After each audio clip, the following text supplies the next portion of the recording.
Hi, my name is Gibson, and I'm the creator of the Personal Development School. This is your daily breakthrough video. And in this video, I want to talk to you a little bit about how to communicate that you need space from your partner if you lean more avoidant. And often what we know is that more avoidant leaning people often end up with more anxious leaning people. And so this can be a point of contention in a relationship. But by becoming very adept at communicating these things and working through these pain points in the relationship, by literally communicating through them and helping each other understand where we're coming from and what our internal reality is like and what programs we have and what our needs are, we allow ourselves to see and hear each other more, understand each other better, and it ultimately has the potential to strengthen the relationship long term. I wanted to share with you today a script that you can use if you want to actually communicate this to your anxious partner, and sort of like some key principles and points, and we'll break it down together. This script comes from our communication scripts course, where we have over 60 different potential situations between different attachment style parties that arise, and different scripts and like ways of working through these situations. And you can actually check that out for free for 14 days. It's the very last day of our 14-day free trial for the mental health month of May. And this will give you an opportunity to like check our whole platform out for 14 days, including this course, really get access to some extra free resources that can help support you if you're going through anything challenging at this time. And we just wanted to draw some attention to that for this month as well.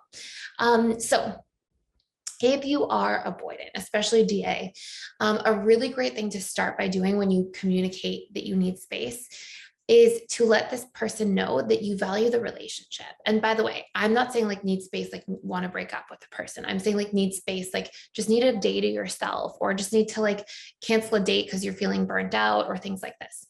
So you can start by saying, I really want you to know that I value our relationship and you mean a lot to me.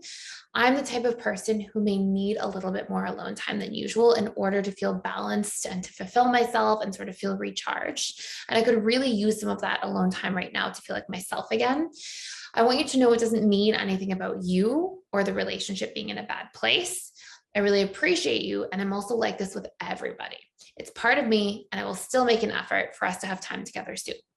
And so by doing this and communicating in this way, you help invalidate the other person's core wounds of fearing abandonment or fearing being not good enough or rejected or unworthy, or these sorts of things that the subconscious mind of more anxious leaning individuals tend to project onto a situation like this, which is quite common just based on their past history and trauma. So it allows you to sort of invalidate those core wounds, which means that person's not going to necessarily get triggered down that path or along those lines. Then it also allows you to communicate in a way that says, this is me, this is my programming. I hope you can see and understand me. I'm like this with everybody. It doesn't mean anything bad about our relationship right now. And again, it just further helps the situation to not be taken personally by the other person. And when something's not taken so personally by somebody else, that actually allows you to be better heard, seen, understood, and your boundary or need to be better respected.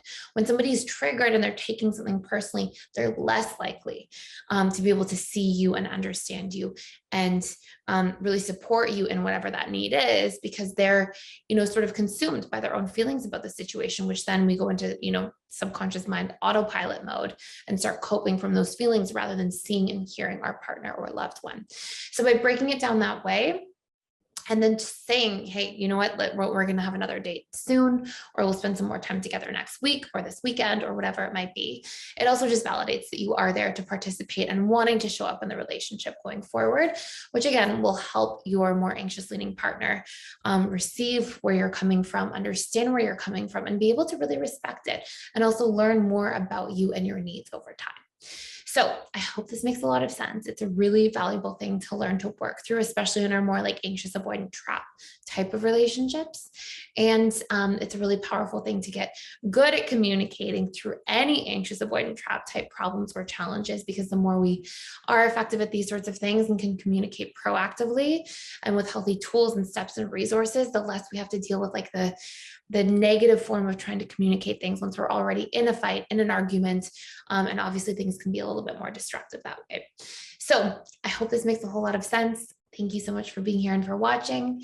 Please like, share, and subscribe to this channel if you haven't already, and I will see you in the next video.